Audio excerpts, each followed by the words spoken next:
afternoon. The Secretary-General will make some remarks, and then we'll take a few questions. More than an entire month has passed without a drop of aid into Gaza. No food, no fuel, no medicine, no commercial supplies. As aid has dried up, the floodgates of horror have reopened. Gaza is a killing field, and civilians are in an endless death loop. Certain truths are clear since the atrocious October 7 terror attacks by Hamas. Above all, we know ceasefires work. The ceasefire allowed for the release of hostages. The ceasefire ensured the distribution of life-saving aid. The ceasefire proved that the humanitarian community can deliver. For weeks, guns fell silent, obstacles were removed, looting ended, and we were able to deliver life-saving supplies to virtually every part of the Gaza Strip. That all ended with the shattering of the ceasefire. Hope sank for Palestinian families in Gaza and families of hostages in Israel. And I was reminded yesterday when I met again with hostage families. And that is why I've consistently been pushing for the immediate and unconditional release of all hostages, a permanent ceasefire, and full humanitarian access. In times like these, we must be crystal clear about the situation.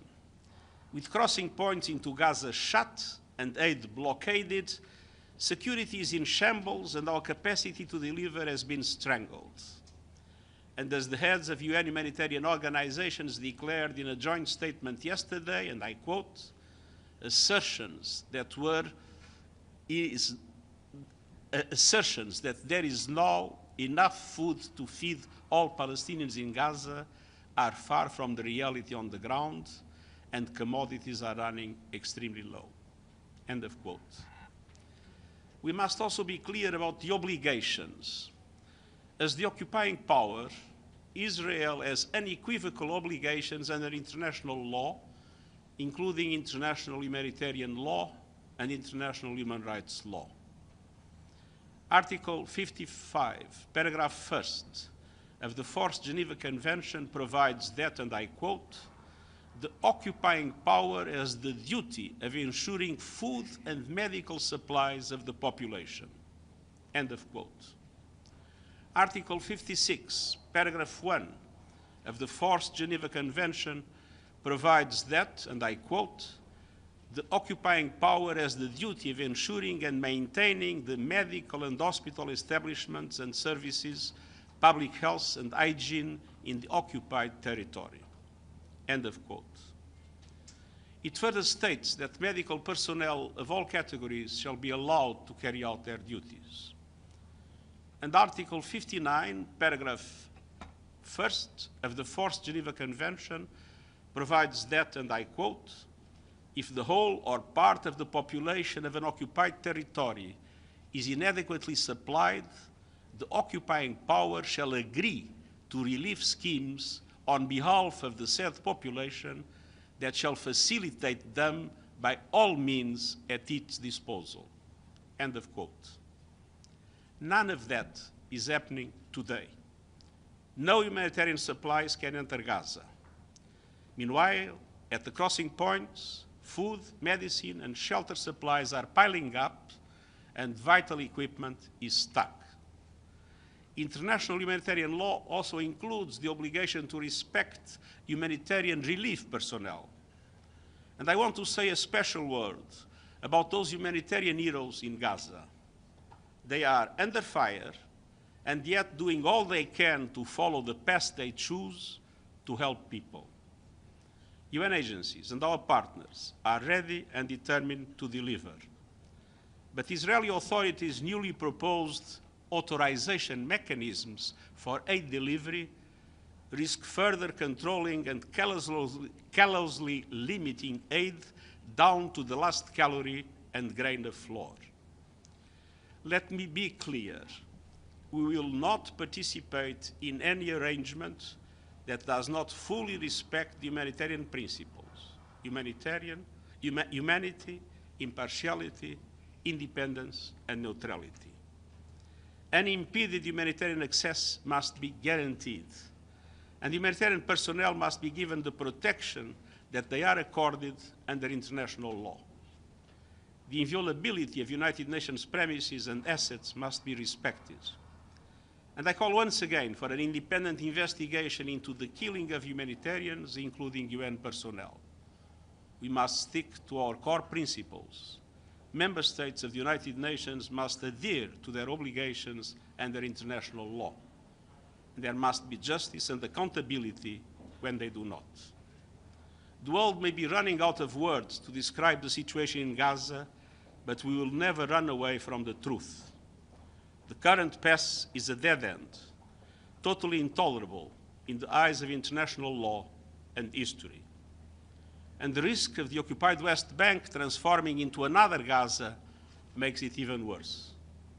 It is time to end the dehumanization, to protect civilians, release the hostages, ensuring life-saving aid, and renew the ceasefire.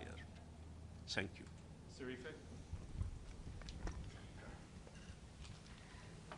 Thank you for the opportunity. Secretary-General, this is Sheriff Richardson from Anadolu Agency. I actually have a question about the press conference between Prime Minister Netanyahu and President Trump yesterday. If you may recall, they once again reiterated President Trump's vision to relocate the Gazans to countries who are willing to take them.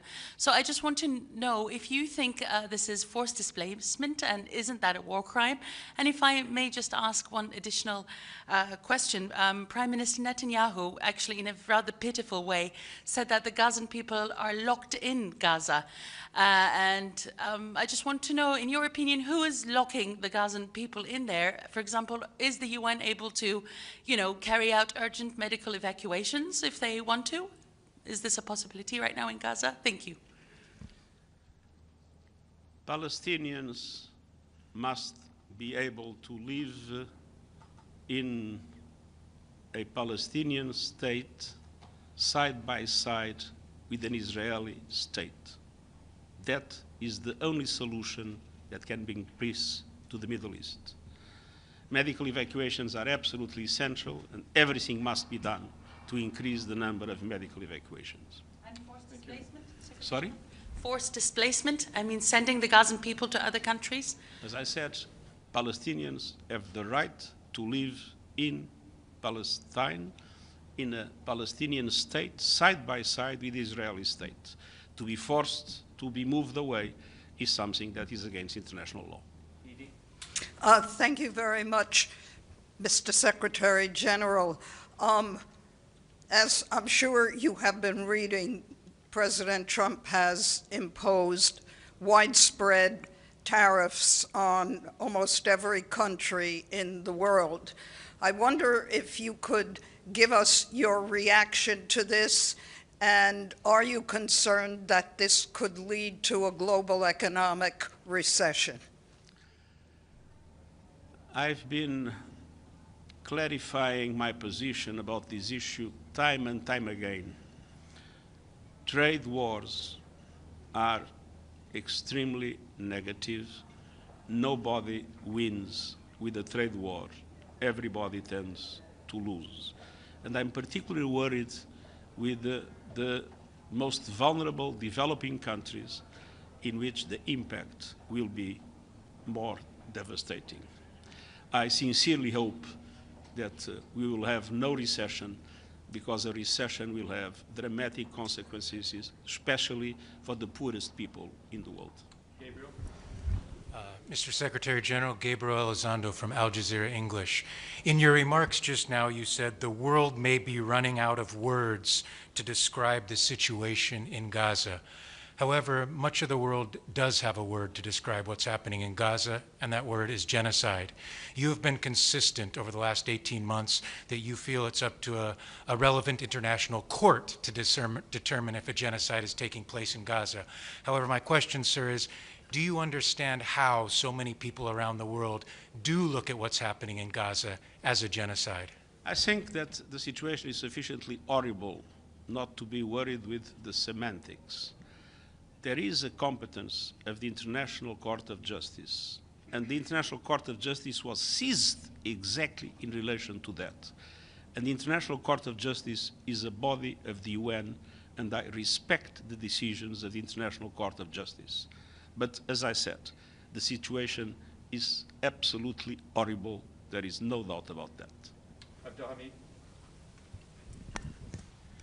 Thank you, Mr. Secretary-General Abdelhamid Siyama from the Arabic Daily Al-Quds Al-Arabi. Mr. Secretary-General, you keep saying nothing justifies October 7. You keep repeating that all the time, that nothing justifies what happened on October 7. Is there anything justifies 56 years of occupation?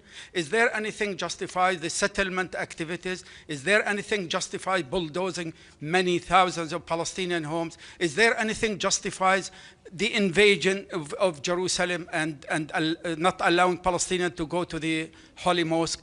Why you keep repeating that as if history started on October 7? Thank you. You listen carefully to what I say. I always say, when I say nothing justifies the October 7 horrible terror attacks by Hamas, I always add, and nothing justifies the collective punishment of the Palestinian people. And all the things that you have been described correspond exactly to the collective punishment of the Palestinian people. Thank you very much. Thank you. Thank you very much. The Human Rights Council